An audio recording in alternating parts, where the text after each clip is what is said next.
Hi guys, your most welcome to your channel. This is Ashif Ali. बच्चों, हमने कर लिया टोटल 6 प्रिंसिपल कंप्लीट। अभी 6 प्रिंसिपल वैसे और रह रहे हैं। आज की क्लास में हम आगे के 2 प्रिंसिपल्स को और कंप्लीट करने वाले हैं। सो वीडियो को लास्ट तक जरूर देखिएगा, वीडियो काफी इंपॉर्टेंट होने वाली है। चलिए आइए शुरू करें। तो सबसे पहला पॉइंट यहाँ पर आता है आज के प्रिंसिपल का, रियलाइजेशन कॉन्सेप्ट। तो रियलाइजेशन का मतलब बच्चों पता क्या होता है? यहाँ पर अकाउंटिंग लैंग्वेज में किसी भी चीज़ को बेचना, किसी भी चीज़ को बेचना। तो यहाँ पर रियलाइजेशन कॉस्ट प्रिंसिपल ये कहता है, according to this principle market price और realisable value is recorded in the book only when the asset is actually sold. तो ये ना बिल्कुल सेम उसी प्रिंसिपल का भाई है जो हमने लास्ट वीडियो में लास्ट प्रिंसिपल पढ़ा था। इसका कहने का मतलब ये है कि आपकी कोई फर्म है, इस फर्म की अकाउंटिंग भी होती होगी, मतलब जो चीज़ जा रही है, जो चीज़ आ रही है, उसको रिकॉर्ड भी करा जाता होगा। अब अकाउंटिंग के टाइम पर किन बातों का ध्यान दिया जाता है कि अगर अपनी फर्म से आप किसी फिक्स एसेट को सेल कर रहे हैं, किसी फिक्स एसेट को बेच रहे हैं, और फिक्स एसेट मान लो यहाँ पर एसी बेच दिया आपने, ठीक है, एसी बेचा है आपने 20,000 रुपये का, एसी बेचा है आपने 20,000 रुपये का, लेकिन इसका जो मार्केट प्राइस है, जो मार्केट वैल्यू है इसकी, वो है 50,000 रुपये। तो अकाउंटिंग रियलाइजेशन कॉन्सेप्ट ये कहता है, रियलाइजेशन कॉन्सेप्ट प्रिंसिपल ये कहता है कि आपको अपनी किताबों में 20,000 ही रिकॉर्ड करने हैं, 50,000 रिकॉर्ड नहीं करने। अब उसकी मार्केट वैल्यू चाहे कितनी भी हो, आपने तो जितने में बेचा आप उस चीज़ पर ध्यान दोगे, आपकी मार्केट वैल्यू कितनी आप उस चीज़ पर ध्यान नहीं दोगे। मैं कह रहा हूँ मार्केट वैल्यू 50,000 थी, आपने अगर उस चीज़ को 60,000 में बेच दिया होता, 10,000 ऊपर बेच दिया होता, तब भी आपकी किताबों में 60,000 रिकॉर्ड करे जाते, 50,000 से कोई भी लेना देना नहीं होता। तो अकाउंटिंग का सीधा सा फंडा है, according to this principle market price. Accounting का क्या फंडा है? मार्केट प्राइस देखती है रियलाइजेबल वैल्यू की, और उसी को रिकॉर्ड करा जाता है अकाउंटिंग की किताबों में, ठीक है। एसेट जो भी बिकती है एक्चुअल में जितने रुपए की वो सोल्ड हुई है। तो बच्चों ये तो था मेरा एक realization cost principle. I hope आपको बहुत बड़ी तरीके से समझ आया होगा। अब देखते हैं जरा कंजर्वेटिज्म और प्रूडेंस प्रिंसिपल। इसके दो नाम है, कंजर्वेटिज्म भी बोला जाता है और प्रूडेंस प्रिंसिपल भी बोला जाता है। तो इसका मतलब क्या है sir? According to conservatism principle provide for all anticipated losses but do not account anticipated profit. तो यहाँ पर इनका सीधा सा कहने का मतलब ये है कि अगर आपकी फर्म में कोई भी लॉस होने की आशंका है, कोई भी ऐसा लग रहा है कि आपको ऐसा मतलब मन में विचार आ रहा है कि हाँ कल को हमें लॉस हो सकता है, तो आप उस लॉस को किताबों में रिकॉर्ड करेंगे। उस लॉस को क्या करेंगे?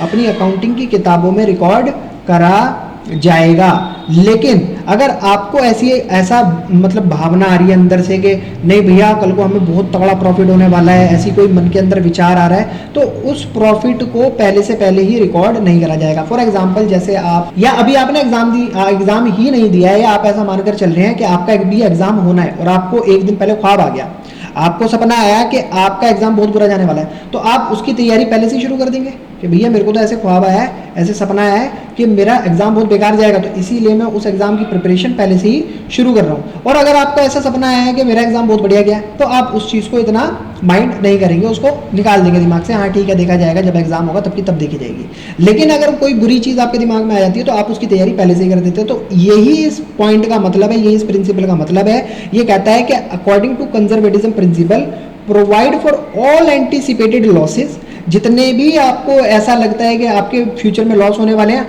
आप उन चीज़ों को नज़रअंदाज नहीं करते, आप उन चीज़ों को रिकॉर्ड करके चलते हैं, आप उन चीज़ों को दिमाग में रखते हैं और उन पर काम करते हैं। बट अगर आपको लगता है कोई प्रॉफिट होने वाला है तो आप उस पर इतना ध्यान नहीं देते, देखा जाएगा जब प्रॉफिट होगा तब की तब देखी जाएगी। अब जैसे प्रोविजन फॉर डाउटफुल डेब्ट, मान लो ये कोई बच्चा है मेरे ट्यूशन का और ये मैं हूँ, अब इससे मुझे फीस लेनी है। अब मुझे ऐसा लग रहा है कि ये मेरी फीस लेकर भागने वाला है, ठीक है, तो मैं क्या करूँगा? कोशिश ये करूँगा कि हाँ मैं इससे पहले के पहले ही पैसे निकाल लूँ। तो आपने सुना होगा ना, ये वैसे सेकंड चैप्टर के अंदर जिससे मुझे पैसे लेने होते हैं वो कौन हो जाता है? हमारा डेटर। तो अगर मुझे उस डेटर पे डाउट हो गया, वो डेटर मेरा डाउटफुल हो गया, तो मैं क्या करूँगा? पहले से तैयारी शुरू कर दूँगा, ला पैसे दे, लाओ भाई पैसे लेकर आओ, ठीक है। तो इसीलिए मैं क्या करूँगा? प्रोविजन फॉर डाउटफुल डेब्ट, मैं एक मटका बना लूँगा कि अगर कल को मेरे पैसे लेकर भाग भी गया तो मैं उस गुल्लक के अंदर पहले से ही उतने पैसे डालकर जोड़ना शुरू कर दूँ, जितने पैसे लेकर मेरे भागेगा, अगर मेरा कल को नुकसान होता है तो मुझे दुख ना लगे। क्लियर है बच्चों? 500 रुपये मेरे को इससे लेने थे, 500 रुपये लेकर मेरे भागेगा, मेरे को उसके ऊपर डाउट है, तो मैंने प्रोविजन बना लिया और उसके अंदर 500 का नोट पहले से ही डालकर रख दिया कि अगर ये लेकर भाग गया तो मैं इसे तोड़कर इसमें से 500 रुपये निकाल लूंगा। या आप ऐसा कह सकते हो क्लोजिंग, एक एग्जांपल और देख लेते हैं, closing stock is valued at cost और market price whichever is lower. अगर आपके बिजनेस में कुछ भी क्लोजिंग स्टॉक का मतलब आपके, मैंने आपको समझाया था चैप्टर नंबर 2 में, जो भी हमारा बचा हुआ माल होता है साल के अंत में, हम उसे क्या नाम देते हैं, क्लोजिंग स्टॉक का नाम देते हैं। अब इस क्लोजिंग स्टॉक को जब आप कल बेचने के लिए खड़े होंगे, मान लो इसकी कीमत है 50 रुपये और आप इसे 100 का बेच दो, ठीक है, तो लेकिन रिकॉर्ड क्या करा जाएगा, 50 रुपये रिकॉर्ड करे जाएंगे, अभी वैसे बेचा तो नहीं है।